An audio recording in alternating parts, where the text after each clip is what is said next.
Então, boa tarde. Para quem não me conhece, sou o Júlio Guerra, mais conhecido nestas experiências pela questão dos objetos voadores não identificados, mas hoje a palestra não nos traz para esse campo, mas sim o tema que tem para hoje será experiências extraordinárias e transformação em meta-humanos. Temos connosco, isto é, com os agentes ativos da felicidade e a doutora Gilda Moura. Quero desde já agradecer em nome pessoal e do Grupo Proxger a disponibilidade manifestada pela doutora Gilda Moura em especial e à doutora Marisa, doutor Mário Simões e doutor José António ao convite que lhes enderecei para a realização desta palestra. O projeto Proxger tem como base a evolução do ser humano, que em ligação com outros seres possamos ultrapassar as limitações terrenas e que em consciência possamos contribuir para a evolução dos seres humanos.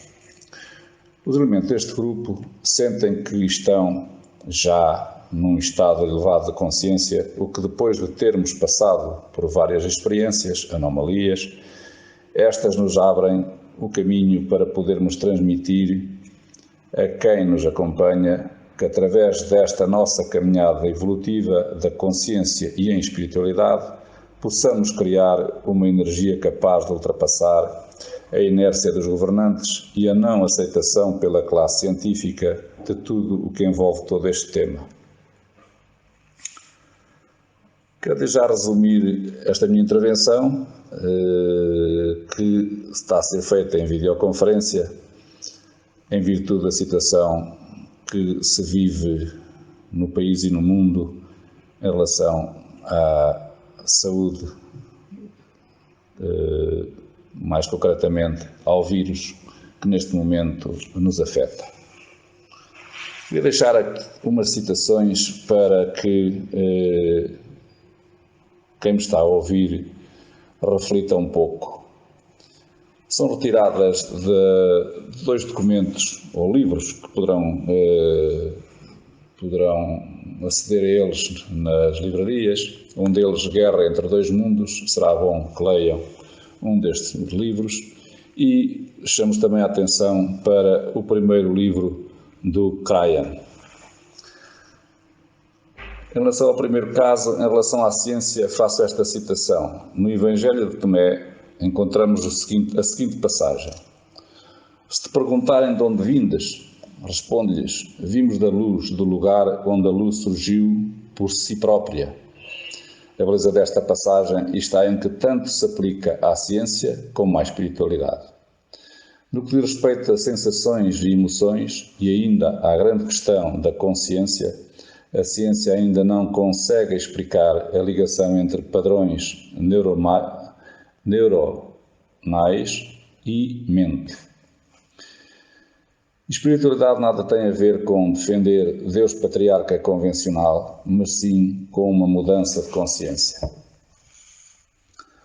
Através de Lee Carroll, que é o canal receptor de uma divindade, Cryan, também faz-nos saber de que, e citando, um de vós que foi escolhido para esta caminhada vale por 10.000. Termino com estas citações, desejando a todos uma boa palestra e ultrapassarmos os problemas deste flagelo de saúde que é o vírus. Um grande abraço para todos. Muito obrigado. É com coração e júbilo que os agentes ativos da felicidade, hoje aqui representados por mim, o professor Mário Simões, que estamos aqui com uma convidada muito especial, que é a doutora Gilda Moura. E os agentes ativos da felicidade, ele tem realmente a intenção de fazer uma transformação do indivíduo à comunidade.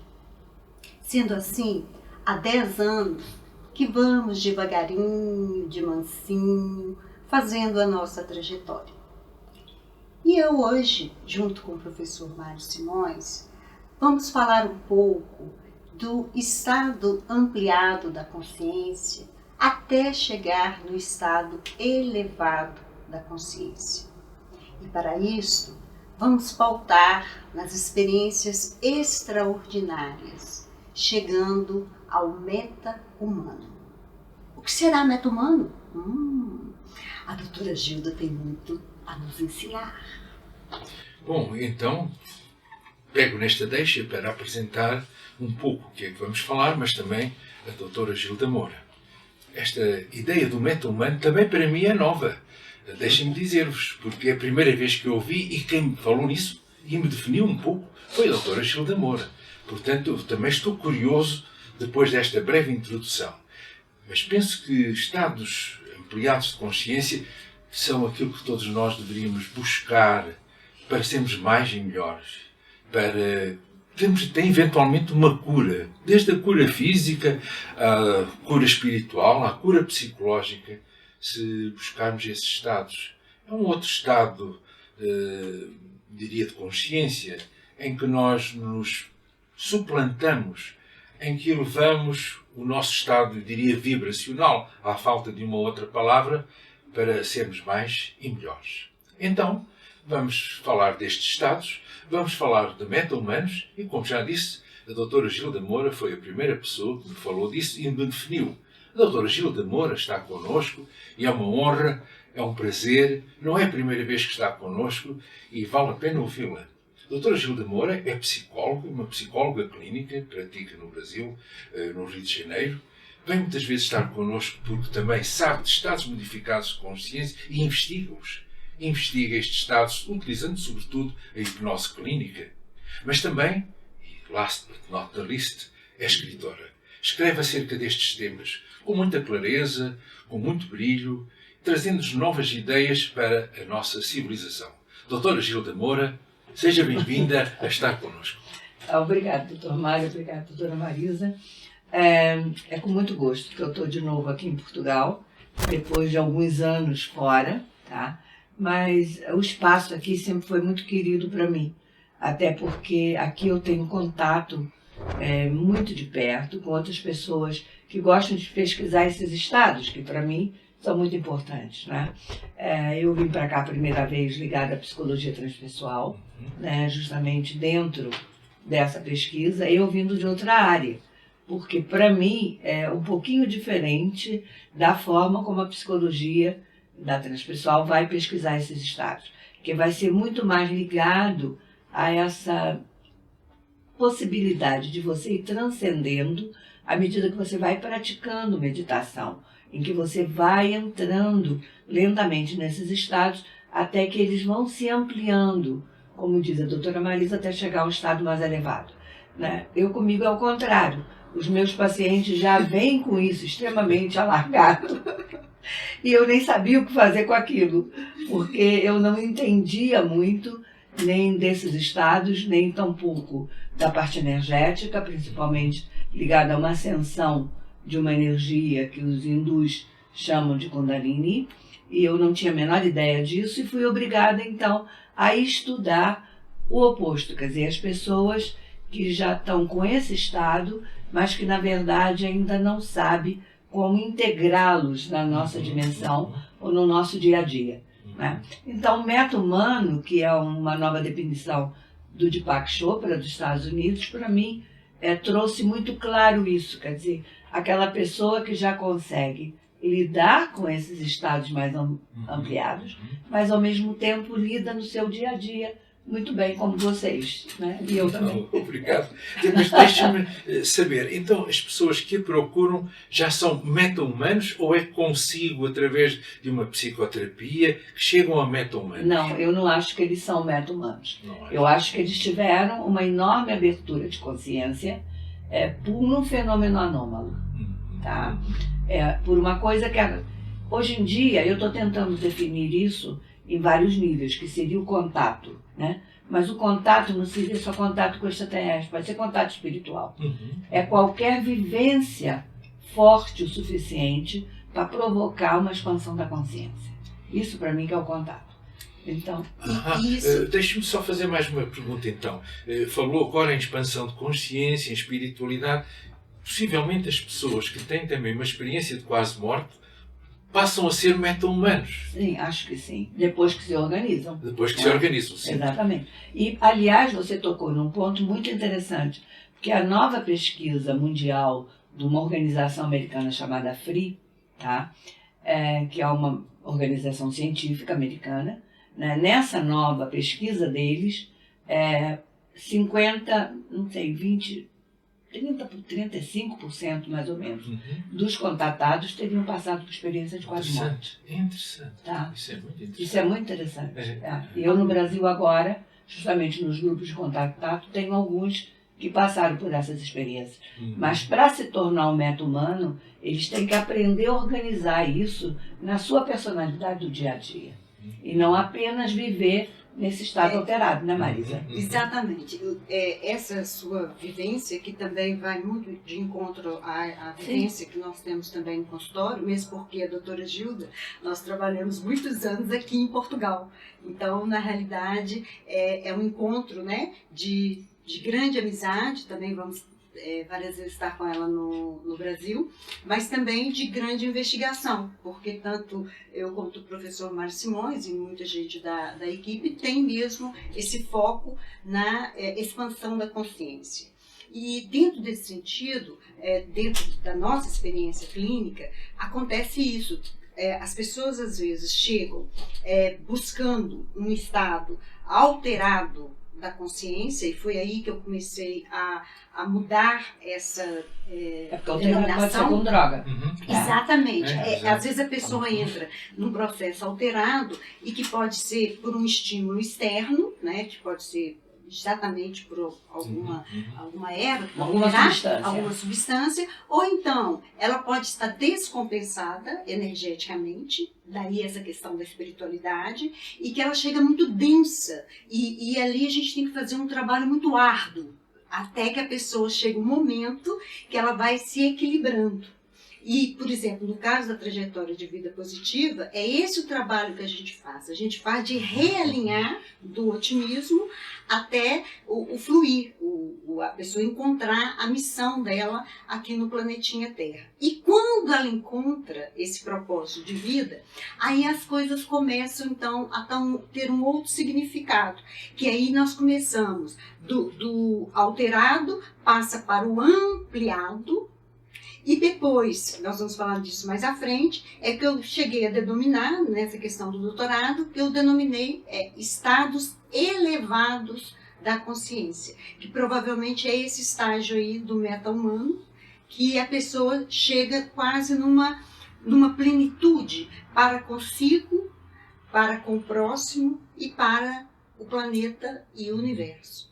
E já que temos a nossa doutora Gilda connosco, a Gilda falou há pouco por alto, ou só uma referenciazinha à meditação. Qual o valor da meditação nesse caminho ou nessa capacidade de levar qualquer ser humano a ser um meta-humano?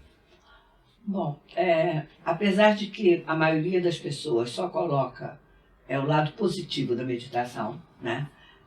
Eu, na minha trajetória, os trabalhos do Ken Wilber, da psicologia transpessoal e integral, me ajudou muito a entender que também pode haver distúrbios com a meditação. Mas para mim, assim, vamos dizer, um foco maior sempre foi, eu não sei se você conhece a cartografia da mente do Rolando Fischer, para mim é o que melhor me dava essa orientação. Porque na cartografia dele, pelo lado direito, as pessoas vão meditando no Zen e vão rebaixando a consciência até chegar no Nirvana. E pelo lado esquerdo vão acelerando. Então, o meu povo estava nessa aceleração e não aqui. E todo mundo vai chegar no mesmo lugar, vai chegar aqui, tá? No Samadhi. Só que pelo lado esquerdo, que é o da aceleração, que é da onde vinha mais os meus sujeitos, né? E talvez mais a juventude atual, que é acelerada, tá? Você vai chegando na genialidade, tá? Mas ali naquele ponto, se você não souber dar o salto como os místicos, você pode ficar catatônico ou esquizofrênico. Exatamente. Pelo lado da aceleração e não pelo lado da meditação, que é ir acalmando a mente. Quando fala em aceleração, a que se refere? Eu me refiro a uma mente que tem um pensamento muito mais acelerado. Tanto que hoje em dia já tem até estudos sobre isso, que a maior parte da juventude está ficando ansiosa por causa desse pensamento acelerado. E o meu pessoal que vem dessas experiências anômalas, que eu chamo de contatados, tá? Eles têm esse pensamento acelerado. E tem essa frequência, e eu já medi a frequência, e eles têm uma frequência também ampliada, uma frequência beta muito mais forte do que o normal, não é? Então, eles têm isso. E, então, o que está me interessando hoje em dia, que é justamente a minha nova pesquisa, em que eu comecei a fazer uma lista das emoções principais nessas pessoas, porque tinha algumas que chamavam atenção.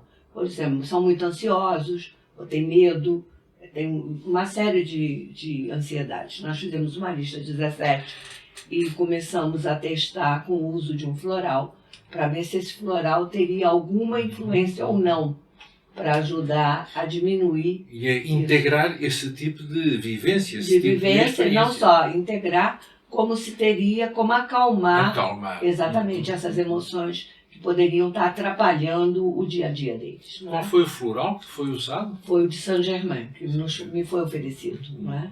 Então, essa... E houve resultados práticos e estatisticamente significativos sobre a diminuição dessa ansiedade perante a experiência. Ainda é uma ligeira tendência. Eu acho que não chega a ser muito importante ainda, porque talvez a amostragem tenha sido pequena. E também o floral, Mário, o floral, ele geralmente é individual. Sem dúvida. E nós fizemos um composto para 25 pessoas dentro de 17 emoções. Então ele também não foi individual. E talvez por isso o efeito foi um pouquinho menor do que seria individual. Eu acho muito interessante quando a gente começa a fazer uma diferenciação, e eu acho que aí esse grupo nosso tá fazendo mesmo de uma forma muito singular, quando a gente fala do estado alterado da consciência para o estado elevado da consciência. E como eu vou acompanhando muitas profissionais da área de saúde, é interessante que o meu povo, vamos dizer assim, nossa tribo aqui, vem muitos profissionais da área de saúde. E quando eles chegam, às vezes eu sinto que falta mesmo enraizar, fazer aquele enraizamento, porque entram também numa vivência muito, às vezes, espiritual, mas tem dificuldade de fazer essa transposição do espiritual para o dia a dia. E quando eu falo estado elevado da consciência, eu utilizo alguns facilitadores. E um dos facilitadores é exatamente os florais. Porque como facilitador, para poder a pessoa entrar exatamente nessa forma mais sutil e equilibrada, geralmente utilizamos a meditação, que ela pode ser guiada ou não. Também utilizamos música. A música é interessantíssima porque é um determinado tipo de música e cada vez mais nós estamos pesquisando isso, inclusive até um projeto do Limite dentro desse processo da musicalidade individual, onde cada um vai ter o seu composto individual para atingir um estado elevado da consciência. E essas músicas, eu não entendo de música, mas acontece que, de um modo geral, aparece sempre as oitavas. E quando eles entram nesse estado, geralmente descrevem coisas muito parecidas, como não há palavras, não há corpo, é energia. Então, um dos facilitadores é a música, o floral, a meditação e as terapias contemplativas. É como se tivesse já um programa feito, talvez pelo universo, eu fico pensando, que é quase um código para você acessar e ser um facilitador deste processo. Eu diria até que, por exemplo, aquilo que fomos desenvolvendo passa por estados, eu diria, de relaxamento, de início, é o relaxamento junto com a respiração. E a respiração sempre foi algo que esteve na base de todos estes estados modificados de consciência. todo o yoga, que tem milhares de anos, se recorre deste tipo de respiração. E a respiração entra em estado hipnótico também. Também já facilita. Também facilita. Eu até costumo dizer, juntando aqui a respiração com esta nova designação que a meditação passou a ter, porque atingiu grandes populações, mindfulness, portanto, a chamada atenção plena, eu vejo que se pode fazer uma atenção plena só sobre a respiração. Se eu me concentrar na minha respiração, em inspirar, expirar, prestando apenas atenção à minha respiração, estou a fazer uma meditação, uma mindfulness sobre a minha respiração. Seria o início de tudo. Eu gostaria que a doutora Gilda falasse mais sobre essas etapas do meta-humano. Eu não sei bem as etapas do método humano, porque é muito mais de meditação, porque o Deepak se baseou na meditação. O que me pareceu interessante é que, ao descrever o método humano, né, dentro de um processo meditativo em que a pessoa alcançaria esse equilíbrio, né, e alcançaria também essa possibilidade de entrar no estado da consciência mais oceânico, em que ele tem essa possibilidade, inclusive de fazer com que aconteça as coisas que ele quer, né, em que ele aprenda a usar isso, que antigamente o Deepak já usava nas 7 leis dele espirituais, né? Ele já ensinava um pouco isso, né? Mas então ele vai colocar, quando você consegue ficar como meta-humano, é o momento que você vai aprender a usar toda essa potencialidade que você tem quando atinge esse estado, não o estado tão elevado que perde a forma. Não é esse, tá? Porque aí você realmente tem aquela sensação só de luz, né? Não tem mais forma, não é? Então, é onde que você ainda consegue ter pensamento ou fazer projeções. Conexão, né? É um estado que quer dizer que ainda existe uma reflexão sobre o próprio estado. Isso, ainda existe. Não é aquele em que você perde as referências. Passa a ser uma auto-ilimitação oceânica. Exatamente. Perdi os limites. Perde os limites totais, é só ainda luz. Não, é um pouco antes. Quando eu medi os meus contatados da outra vez, né, quando eles faziam a frequência gama alta, eles atingiam esse estado.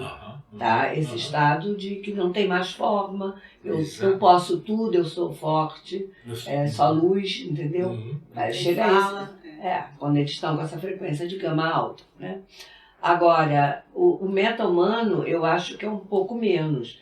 É justamente aquele nível em que você ainda consegue criar situações, né? Você pode usá-la para isso, para essa criação, né?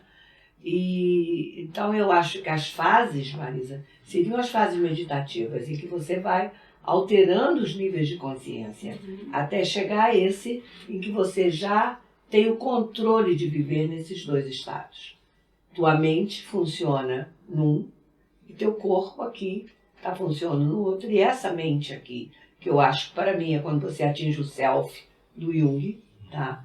Que você já não está no controle do teu ego, já é o self que está no comando, que é diferente do ego, né? Então tem inclusive terapias que minha filha até praticava, que era a técnica de Alexander, que antes de você dar qualquer resposta, você teria que parar uns minutos, porque ao parar aqueles minutos, você não dá uma resposta reativa, você dá essa resposta do self, né, que geralmente é muito mais equilibrada, né? Então eu acho que o método humano é atingir esse ponto em que você tem essa consciência mais elevada, tá? Você tem essa possibilidade de perceber esses estados, mas você tem a âncora para você não se perder nele. Eu acho interessante que às vezes eu uso até uma metáfora exatamente de uma escultura que nós temos muito perto do consultório, que é de uma fada, é uma escultura linda que tem esse arquétipo. Ela tem as asinhas, mas ela está com um passo firme e os pés desse tamanho. E eu gosto muito dessa simbologia porque, na realidade, eu posso ter essas asas no sentido de voar, mas os pés têm que estar aqui na terra para que a gente possa fazer uma produção eficaz. Porque senão o que eu observo, e às vezes as pessoas entram até em crises, né? No sentido assim de uma necessidade, às vezes a pessoa chega perdida achando que tem uma crise psiquiátrica e tal, quando na realidade ela está descompensada entre esse ego, esse self. Pode estar fazendo emergência espiritual. Sim, sim, exatamente, que há vários tipos de emergência e essa é uma delas, de descompensação. Pode haver outro tipo, mas esse aí é nitidamente uma descompensação porque a pessoa se sente perdida, perdeu as referências.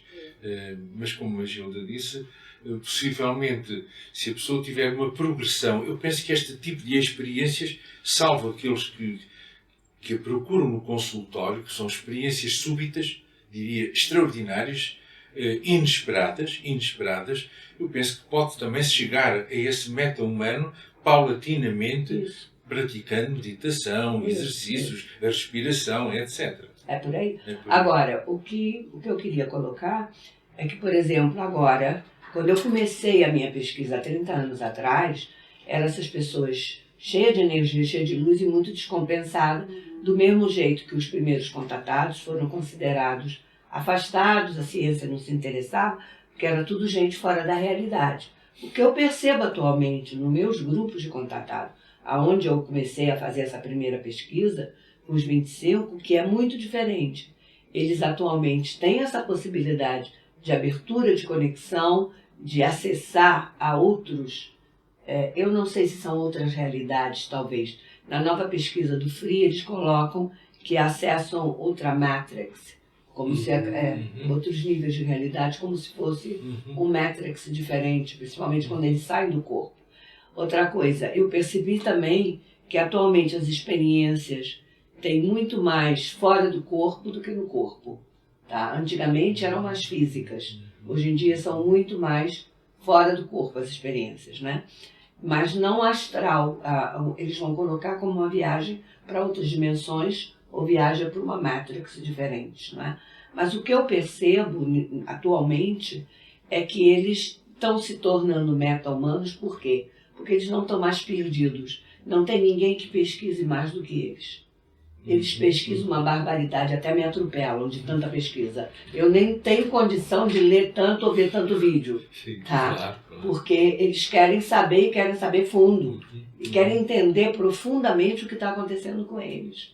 Então, eles atualmente, eles já têm essa capacidade de viver nessas duas realidades. Né? Eu acredito que é exatamente isso no sentido de que quando pensamos no mundo, na cultura oriental, e o que está acontecendo aqui no Ocidente, está tendo, aí eu penso muito em Jung, nessa mistura e o desejo de centrar no self, porque nós ocidentais, nós somos muito para o exterior, do ego próprio e no sentido mesmo, dentro da própria psicologia positiva, antes era no sentido de fazer, de ter, e a própria economia, né, muito focada para o externo. O oriental, ele já é pautado no self, no sentido desse Deus interno, e nós ocidentais muito nesse Deus externo. O que eu observo de uns tempos para cá é que as pessoas estão redesenhando a sua busca. E eu gosto muito de tudo que a gente está vendo, não no sentido negativo, mas positivo, que principalmente os jovens, eles estão redesenhando esses valores. E, por exemplo, a nossa geração era uma geração que tínhamos muito que trabalhar para ter, para acumular, para deixar. E veja agora essa nova geração, eles buscam trabalhar sim, mas eles têm uma pergunta: para quê? E esse para quê implica em ter também o seu prazer não imediato, mas autêntico, onde as pessoas têm valores assim, tipo, vou trocar uma coisa com o outro, ou vou fazer uma viagem, vou trocar minha casa, vou dividir. Quer dizer, há como se tivesse um equilíbrio interno, ao mesmo tempo também buscando esse equilíbrio com a comunidade. E aí, quando se fala de meta-humano, eu penso também nessa nova consciência que vem surgindo, principalmente desses jovens. Acho que a nossa geração também está sendo puxada, né, por esse modelo, e eu vejo como algo muito positivo, no sentido de uma elevação mesmo da consciência. Mas aí é que eu acho que talvez o meta-humano, o estudo do que seria um meta-humano é importante. Porque eu me lembro que quando eu tive que estudar toda essa parte de energia com os orientais, com todos os grandes gurus e ler os livros deles todos, eu fiz parte da Kundalini Research Network nos Estados Unidos, tinha um dos gurus que dizia o seguinte, tá? Por mais elevado que fosse um mestre oriental, tá? Ele não conseguiu construir nenhum arranha-céu, nenhum avião. Então, esse equilíbrio... Exatamente, é isso que eu estou colocando, dessa importância dessas culturas, quer dizer, não é um negar o outro, pelo contrário, é complementar, que é o caso da própria medicina, né? A medicina integrativa com a medicina tradicional, quer dizer, uma não anula a outra, pelo contrário, ficamos muito mais ricos. Eu era muito alternativa. Quando a gente e depois do meu problema, quem me salvou foi a tradicional. Então, a gente tem que ter um balanço. Aquilo que disse é interessante, que um místico depois não constrói aquilo que é hoje a possibilidade de viajarmos ou de termos uma tecnologia de conforto. E, portanto, não se pode só dizer é por ali ou por acolá. Não é apenas o intelecto, não é pela inteligência, não é só a espiritualidade. Eu penso que o ser completo é um ser que apenas alarga a sua capacidade. Não é exclusão, é inclusão, mas porque alarga a sua visão do estar no mundo, daquilo que contribui para, como disse há pouco, ser mais e melhor. Então tem que se juntar uma via espiritual, também uma via intelectual do conhecimento, mas também uma via emocional, de sensibilidade. É que eu falei dos vários níveis de contato. Exatamente, porque eu penso que no nível estético, há bocado a Gil disse, uma questão estética também, até esse nível, portanto, senão não fica bonito, não tem a ideia do belo. Também faz parte dessas pessoas que nós poderíamos hoje chamar os meta-humanos. Como a Marisa colocou a música. Exatamente, por exemplo. Porque ser meta-humano não é ser um sábio só de uma certa área. Não, tem que ter um balanço, acho eu. E dentro dessa questão que falamos ainda há pouco da intenção, que eu tinha colocado, a música, a meditação, os florais, e também a doutora Gilda falou do despertar, da Kundalini e tal.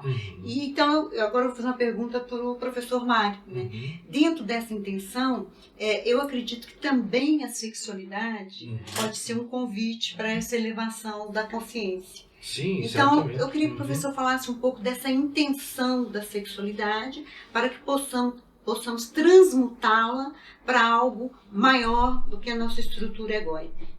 Curiosamente, que a doutora Gilda há pouco falou experiências de Kundalini, portanto, que seria também uma emergência espiritual. Portanto, aquilo que classicamente se define como, enfim, de uma maneira simbólica, a serpente enrolada na base da nossa coluna e portanto, ao subir, pode ficar parado em determinados níveis e ter outro tipo de sintomas, até chegar, digamos, vai fazendo as crias, não é? Exatamente, e que portanto pode ter ou não ter sintomas, ou chegar acima à sua realização total, ao abrir toda uma plenitude de conhecimento, de beatitude, sei lá, de bênção quase, mas de conhecimento total, como chegasse a este estado ampliado.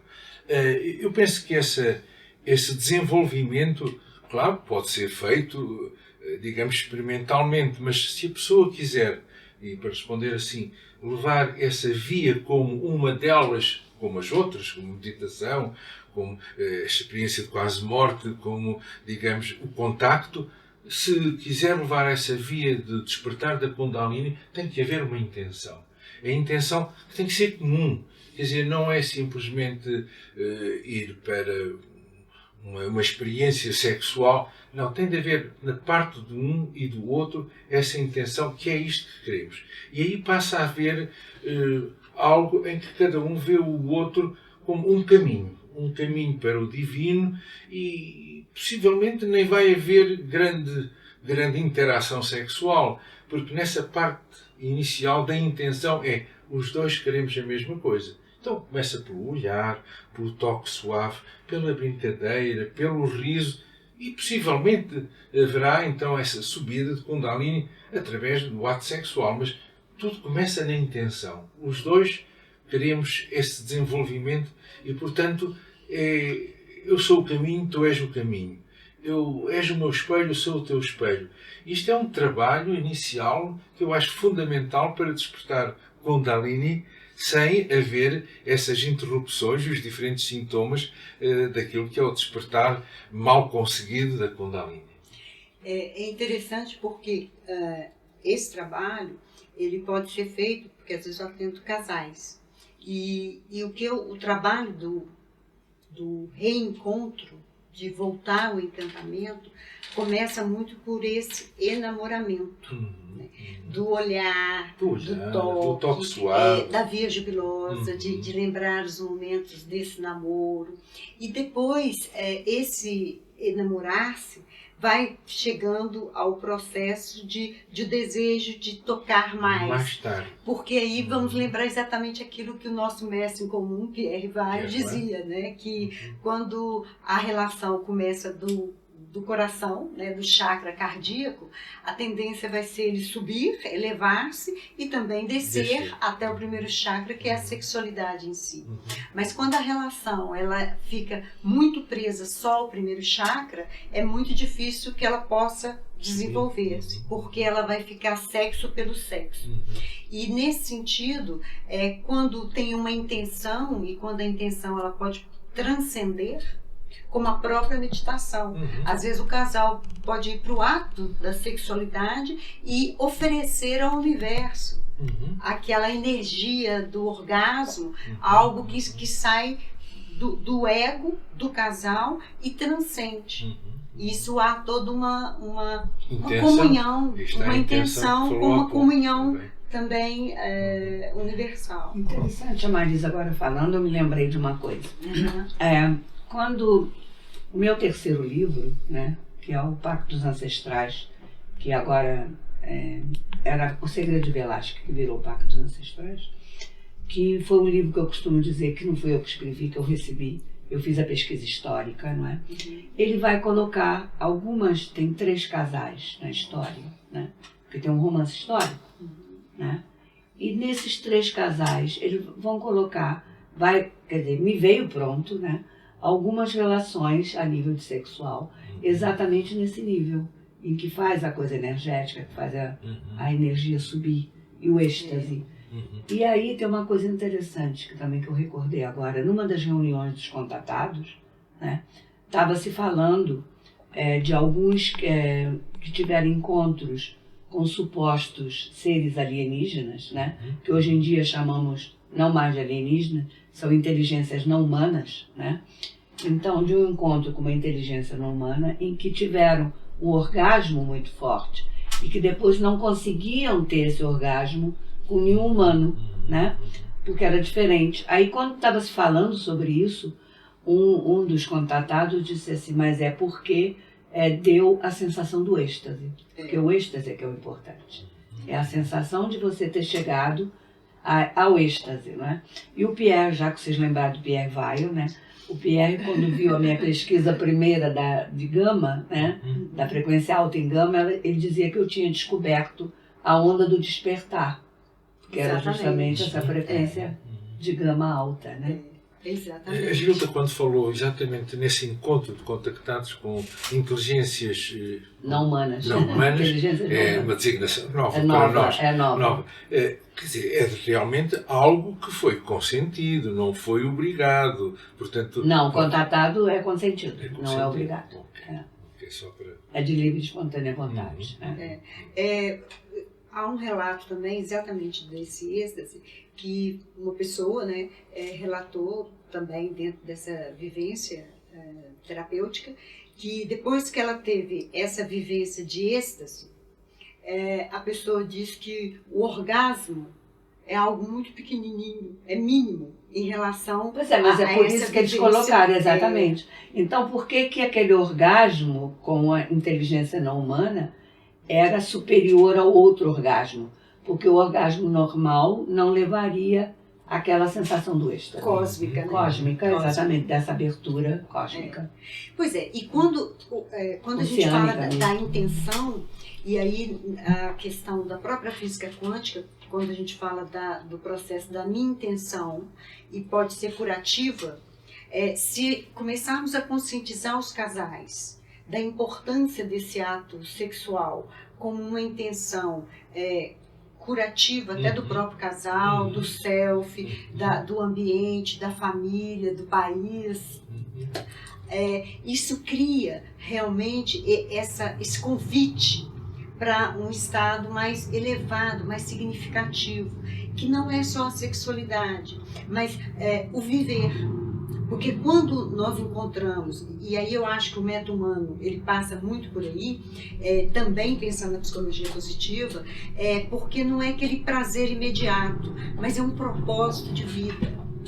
Porque eu sinto que tanto os contatados quanto os meta-humanos, ou as pessoas que nem tem essa designação, quando ela encontra o seu propósito de vida acionado e conectado com algo muito maior, que pode chamar de divino, cósmico, universal, algo superior, a pessoa há uma quietude dentro dela, porque ela descobriu o caminho, aquilo que eu costumo falar sempre, como Alice, né? Alice no País da Maravilha, que quando ela chega numa rotunda e ela diz para o coelhinho, mas para onde que eu vou? Né? Tinha 8 saídas. E o coelhinho diz, mas para onde você quer ir? E ela responde, mas eu não sei para onde ir. E o coelhinho diz, então qualquer caminho serve. Eu acho que quando você encontra realmente este é o meu caminho e consegue até dizer não para os outros caminhos, você encontrou ali um propósito. E aquele propósito já não é mais só seu. Eu gostava de perguntar à Gilda, quando faz exatamente essa busca de propósito nas pessoas que a têm procurado, o que é que tem vindo em termos de frequência de propósito para as pessoas? Há assim alguns propósitos mais frequentes do que outros? De um modo geral, eu não sei se tem a ver, por eu ter passado também por alguma experiência extraordinária, a conexão com eles, eu acho que quando eu trabalho com a hipnose, né, quando eu vou fazer uma regressão ou qualquer coisa, eu não sei se forma um campo de energia da minha conexão, claro, forma um campo. Esse campo é diferenciado, tá? E ele por si só é terapêutico, tá? E de um modo geral, nessa viagem que eles fazem comigo, né, em busca desse propósito, tá? Eles vão encontrar alguma coisa que dão para eles esse sentido. Eu queria então falar um pouco da minha experiência clínica. É nesse sentido. Eu não consigo, eu atualmente não faço mais clínica. Tá, eu atendo pontual, você faz? Eu fazia, não faço mais. Eu faço pontual, quem precisa realmente de terapia, eu passo adiante, né? Porque eu não tenho mais tempo de terapia. Mas mesmo assim eu gostava de saber se existe assim algum propósito, como por exemplo o Viktor Frankl, que era um pré-transpessoal, vamos dizer assim, ou transpessoal, lá vão a letra, que tinha algumas definições do que eram os grandes propósitos do ser humano. E na sua... Principalmente a ligação com a mulher dele para mantê-lo vivo. Também, por exemplo, o amor dele por ela. Falava que isso era uma das coisas principais para ele. E nos seus contactados e nas pessoas que vêm ter consigo à busca de propósito, que tipo de propósito é que surge? Começam a achar exatamente propósito com relação à humanidade, ao planeta. Ou de pesquisa, ou de coisas que o planeta está precisando. Geralmente é esse sentido que começa a aparecer. Na minha experiência clínica é exatamente isso. Né? O que eu observo é que, vamos dizer assim, a pessoa sai da questão do ego, que ela centra, ela deixa essa questão do umbigo, seu ponto central, e passam a ter uma percepção muito mais abrangente e é aquilo que é a proposta dos Então, agentes ativos da felicidade. mas é esse, que é o por novo etapa. homem, Por o novo etapa. homem Para chegar à em transformação. prol da nova humanidade. E o que eu percebo, quer dizer, toda essa questão ecológica é fundamental. É isso. O conceito da ética é importante. A questão do para quê. Eles estão muito mais centrados no para quê do porquê. E dentro que o trabalho que eu faço ele é individualizado, não é em grupo, é individualizado. E vou acompanhando passo a passo até que ele chega nesse propósito. E quando ele chega nesse propósito, o que me encanta é a determinação para conseguir dizer não ao processo passado. E eles rompem com o paradigma, sim, que o conceito passado era considerado the best. Mas eles dizem coisas simples assim, quer ver? Mas isso não sou eu. Muitas das vezes, tipo assim, eu não vou acumular tanta coisa, né, quanto a minha família quer, ou o que eu aprendi, porque isso não me pertence. E depois eles têm uma coisa que me encanta realmente, essa geração me encanta, que eu vou falar um termo aqui, que é através de um livro que uma pessoa se denomina, que acho que é um norte-americano, do guerreiro pacífico. Eu acho que essa nova geração é o guerreiro pacífico. Eles não têm aquela necessidade, porque sou isso. Não, eu sou. E esse eu sou faz toda a diferença. Porque eles, enquanto indivíduo, eles chegam e só de chegar já é presença. Mas não fala, eu cheguei, né? A presença por si só. E eles têm eles se ocupam, por exemplo, de atividades de voluntariado. Eles fazem muito voluntariado. Eles gostam de viajar, né? Mas viajar também com respeito à questão ecológica. A questão da contemplação, a relação deles com a natureza é algo intrínseco. Intrínseco. A necessidade de meditar, de contemplar, de estar perto do mar, de estar uma relação mais pacífica. É um guerreiro pacífico, é algo mais suave. É um pouco daquilo que eu brinco na PTV, devagarinho, de mansinho, e vão. E eu sinto que há um encantamento, há uma esperança, é uma tribo.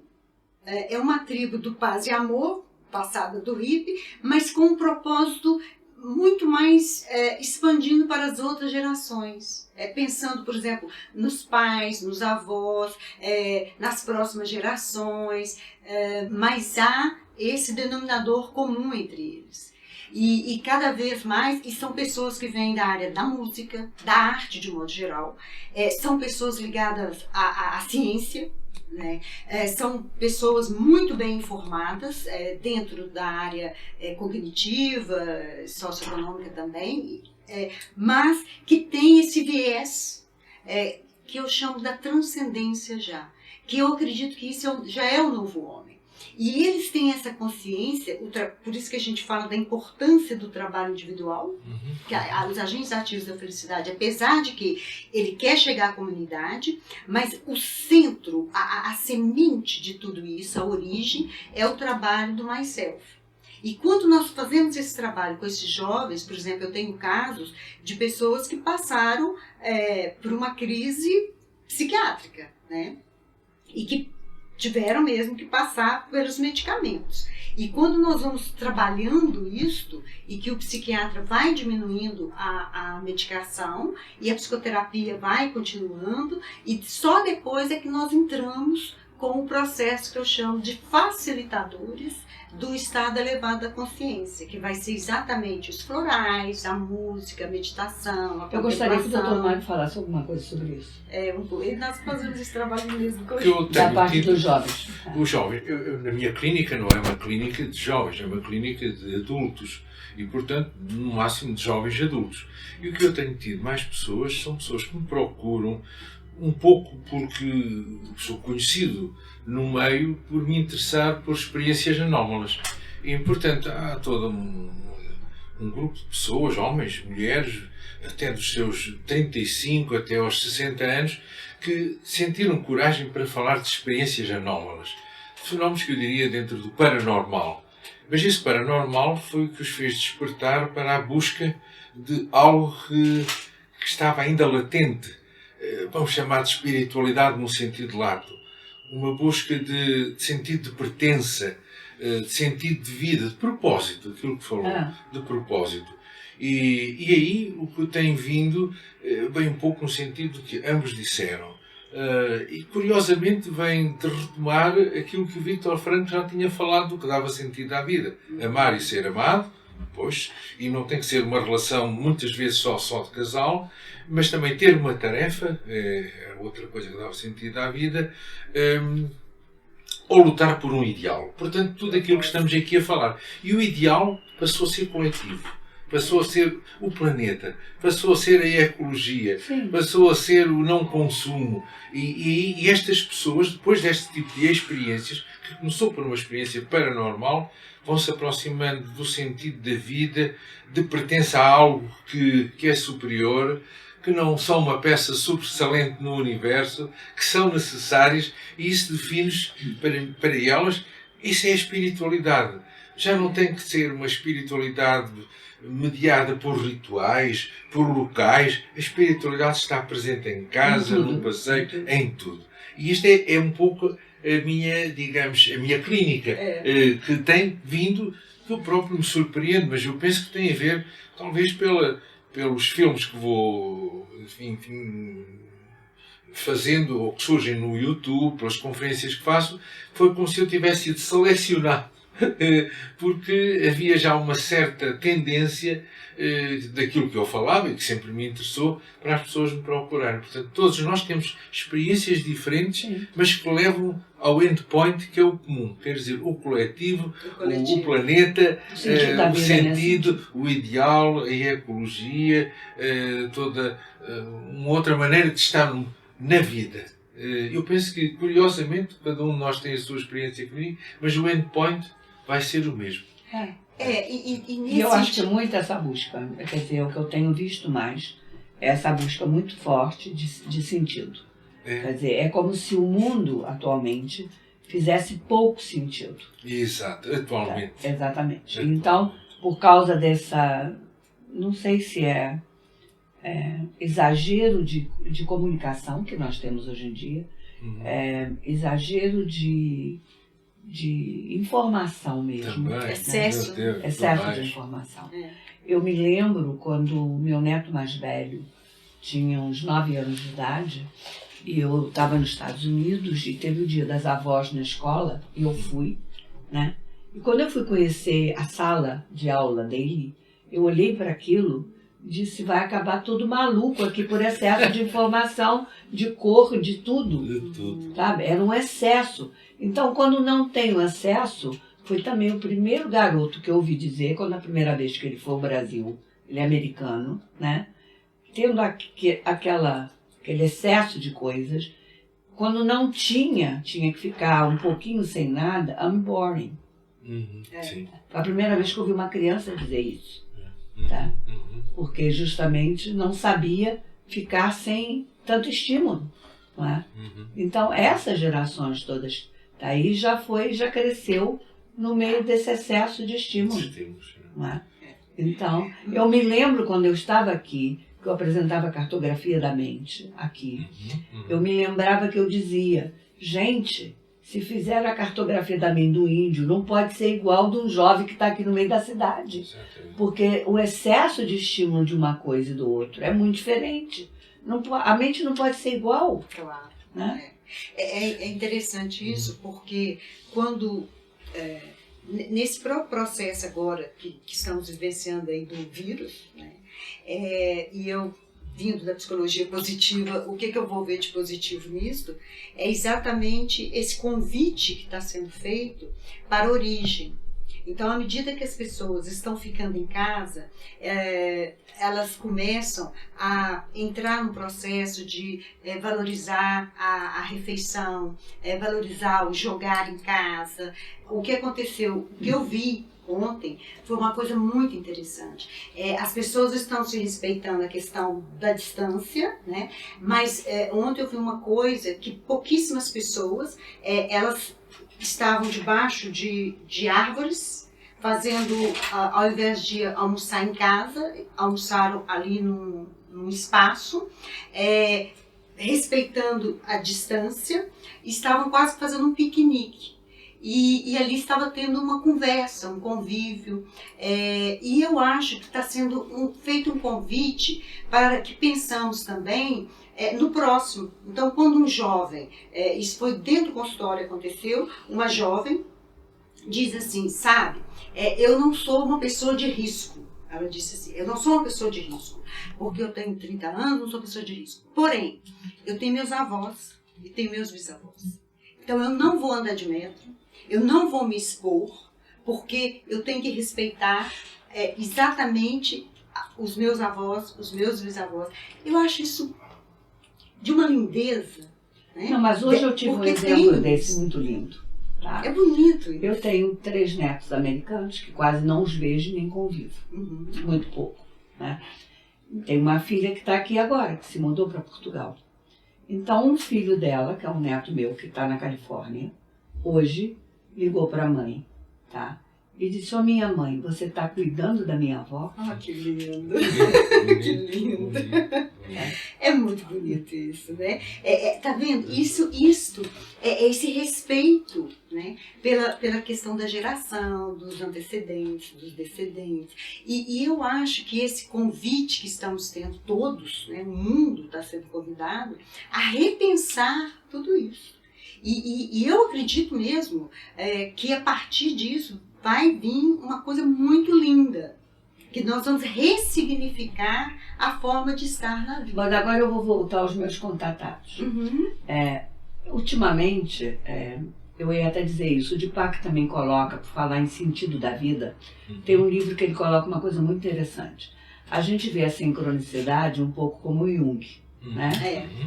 O Deepak coloca uma coisa um pouco diferente. A sincronicidade, para ele, que a gente não presta tanta atenção, que teríamos que prestar mais atenção, porque para ele é a chave do futuro.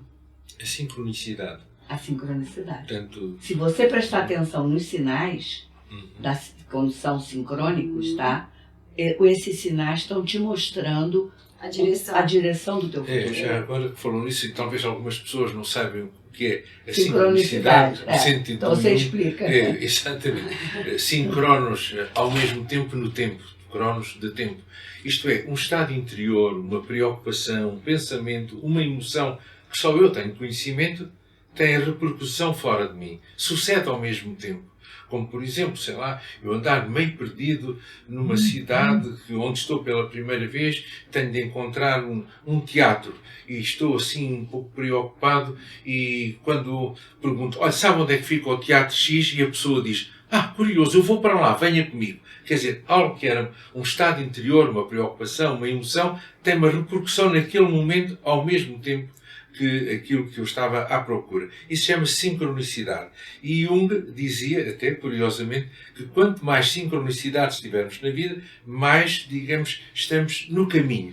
Os contatados têm muita sincronicidade. Têm muita sincronicidade. Então, até utilizava uma expressão, Jung, que eu acho, enfim, alguma piada, dizia que isso é o Digitus Dei, é a impressão digital de Deus. De Deus. Então, o Deepak vai por mais, que é a chave do teu futuro. Que você tem que prestar mais atenção. São as sincronicidades. Nas sincronicidades. Porque elas estão dando esse sentido, ou essa direção, que a pessoa pode estar buscando. Entendeu? E é um pouco, aí me faz lembrar também, dentro dessa sincronicidade, aquilo que as pessoas falam, né? Quando o discípulo está pronto, o mestre aparece. Assim. Então, na realidade, essa sincronicidade é exatamente essa direção por onde eu estou indo. Mas é importante mesmo saber o caminho. E o caminho vai se fazendo à medida que eu vou caminhando. E a sincronicidade vai te dando a direção. É interessante você falar isso, que me aconteceu um insight aqui, que quando vocês me perguntam, mas por que então você está tendo esse tipo de clientela, né? Eu busquei esses clientes, de uma certa forma, quando eu também estava na Alemanha e a PTV surgiu lá, né? Dentro dessa sincronicidade, que eu estava no meio extremamente científico, mas ao mesmo tempo com floresta, e tive também um contato, né? Que um dia eu quero escrever um livro sobre isso. A partir daí, tudo clareou, no sentido assim, agora a minha missão é essa, daí ter surgido os agentes ativos da felicidade, a PTV, esse grupo todo que foi expandido. Mas eu sinto isso, como se fosse uma vocação da alma, que nossa última consulta é essa, né, que é o ressignificar positivamente a sua vida. É como se a vocação da alma fosse levar algumas pessoas a sair desse ego e fazer algo grandioso e luminoso. Então, por exemplo, quando eu acompanho alguém que está mesmo ligado à música, né? Por exemplo, orquestra, ou é um músico mesmo, eu vejo naquela pessoa a repercussão que ele vai ter no meio dele. Então, à medida que ele está mais equilibrado, e aí é o nosso papel como facilitador, a forma como ele vai tocar, que é a ressonância musical, vai influenciar todo aquele grupo de músicos. A mesma coisa, o ator. Um ator mais equilibrado, mais centrado, mais saudável, não é só para ele, todo o ambiente dele vai elevar a consciência. E isso eu vou dizer também pessoas que estão ligadas à água, ou mesmo gestor. Então, eu acho que, falando aí da questão do Mas mundo, aí você está colocando exatamente o que o contatado tem, que é essa frequência que já está mais alta. E pelo fato de já estar mais alta, então você, quando encaminha o teu para esse ponto, tá? Ele passa a ser um ponto que ele vai... de referência. Exatamente, porque expansão. é igual a pedrinha na água, vai fazendo a influência no ambiente. E aí ele vai influenciar a frequência dele, vai influenciar o ambiente. Independente do que ele faça ou diga, só a presença. Só a presença. É o campo dele passa a influenciar. E a questão que eu tenho andado comigo é exatamente isso. É essa importância de ir mais além. Então, ele como indivíduo, ele vai expandir a consciência do meio dele, porque ele sobe o meio. Essa pessoa vai subir o meio, porque ela está mais otimista, ela tem mais esperança, ela sabe para onde vai. Então, ela por si só, ela já tem imbuído esse novo homem, e ela vai convidar o ambiente dela, quer no trabalho, quer na família, quer onde ela se encontra, ela vai convidar a subir a frequência. Agora pensa bem, se cada um dessas pessoas, quer em grupo, quer individual, que nós como facilitadores ou outros facilitadores estamos lapidando esse diamante, porque ele já vem um diamante para nós. Nós apenas vamos lapidá-lo. Já imaginou o tanto de joias que teremos nesse universo? Eu acho isso assim maravilhoso. Para finalizar, então, esse bate-papo, como diria no Brasil, ou esse convívio, como falamos aqui em Portugal, vamos deixar, então, uma mensagem final para as pessoas que estão nos acompanhando e, diante do que foi uma conversa tão agradável, que provavelmente teremos outros encontros. Então, eu pediria à doutora Gilda Moura que falasse, então, a sua mensagem final para as pessoas que estão nos acompanhando e assistindo. Eu quero agradecer muito a participação da doutora Marisa e do doutor Mário, com toda a vivência deles, com os agentes ativos da felicidade, todo o processo terapêutico que eles usam, né? Principalmente com estados meditativos. Mas eu queria ressaltar aqui que a minha... no Brasil seria minha praia, que eu não vou dizer assim, mas o grupo, né, que eu costumo acompanhar e que é muito importante para mim, que é os que passam por essas experiências extraordinárias e que por causa disso eles têm uma frequência diferenciada, mais elevada e que pode ajudar justamente a melhorar o planeta. Então, eu tenho feito essas reuniões com grupos de contatado Rio, São Paulo, Curitiba e vamos ampliar esse ano para Aracaju e Mato Grosso e talvez para Porto Alegre, em que eles se reúnem, dão depoimentos e que não só no presencial como na internet, justamente com essa função de irem se harmonizando essa frequência mais alta, porque essa harmonização dessa frequência, tá, ela indiretamente ela vai atuando na frequência do próprio planeta, do país, da cidade onde eles estão.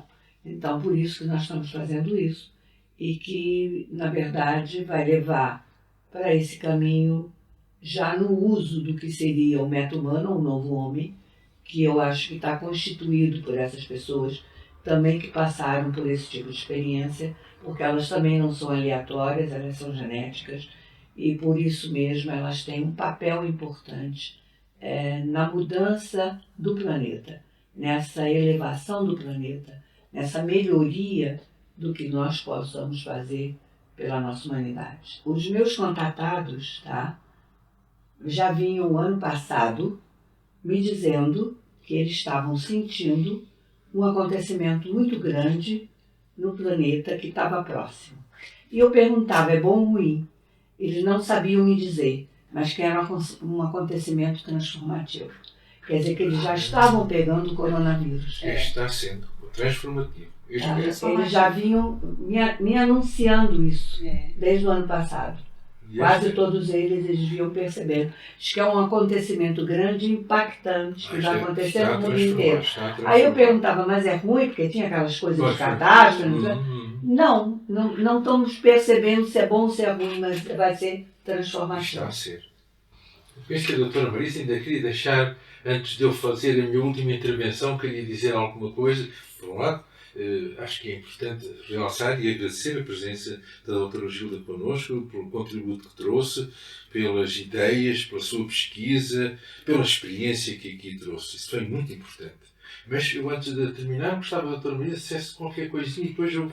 Sim, também quero gratidão, porque a Gilda, né, nós trabalhamos juntas aqui em Portugal há muitos anos, e realmente todo esse encontro veio falar exatamente da proposta, não só dos agentes ativos da felicidade, mas uma proposta que é apegada, como diz ali no Brasil, né, que é o nascimento do novo homem em prol da nova humanidade. Na realidade, a sincronicidade, como a gente estava falando do Jung, eu acredito que caminha por aí. Apesar de sermos grupos com nomes diferentes, mas a matriz, a origem é a mesma. Nós também, quer individual, e agora, como você está dizendo, a questão do grupo, acho que fica aqui um desafio para nós e para todo o grupo de Portugal, que a gente também faça um grupo aqui, em conexão com o Brasil. E oxalá para outros países também, que eu estou pensando nisso. E por que não? Não só individual, mas também em grupo, fazer pequenos grupos, que é a grande pegada, vamos dizer assim, de fazer um trabalho que pode ser um encontro mensal, e mesmo ajuda no Brasil, mas a questão da tecnologia tem que ser usada a nosso favor, né? Então fica aí um convite. E os agentes ativos da felicidade, na realidade, a origem dele é também exatamente no estado elevado da consciência. Quando eu estava na Alemanha, entrei nesse estado e fui presenteada com um projeto que começou como terapia das falas. E falaram que era para levar para a universidade e depois nós não paramos mais. E tive sempre comigo o professor Mário, e depois nós fomos devagarinho, de mansinho, ampliando. E nós não ficamos só na terapia, nós estamos nas escolas, nós estamos na saúde, nós estamos na gestão, nós estamos na comunidade, porque nós acreditamos do indivíduo à comunidade.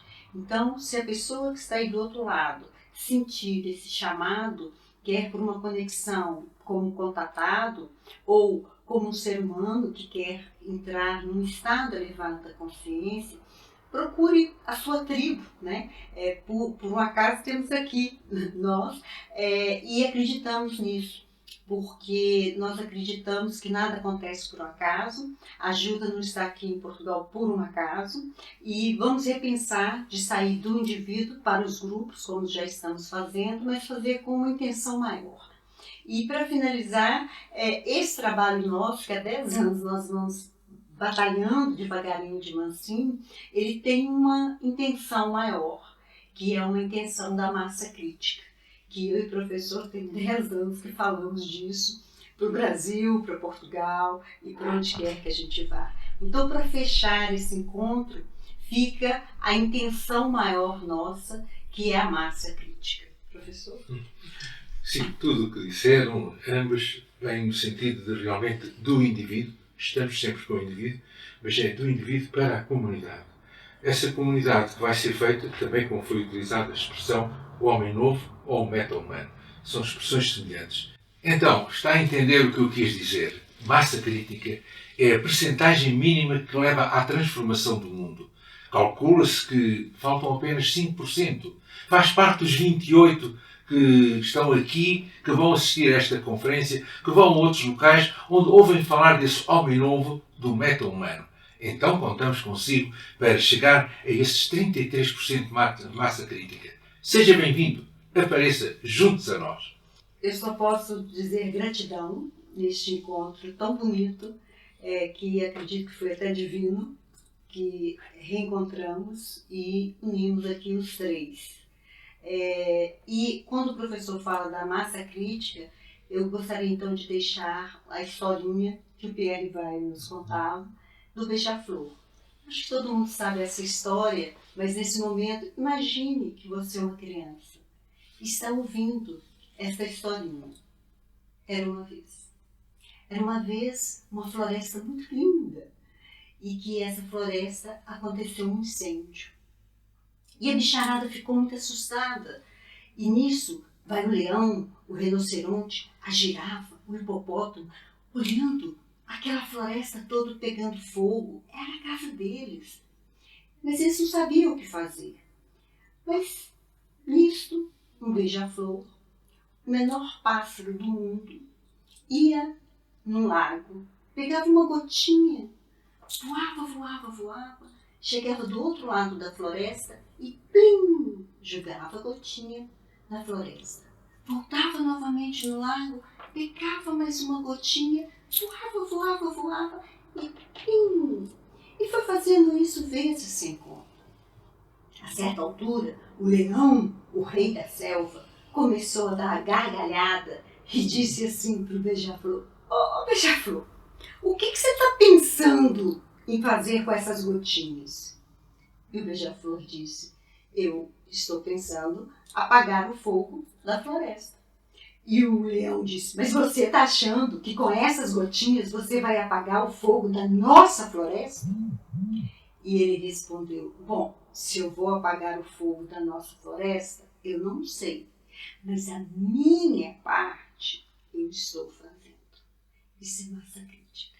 Faça a sua parte. Nós estamos aqui também fazendo a nossa. Gratidão.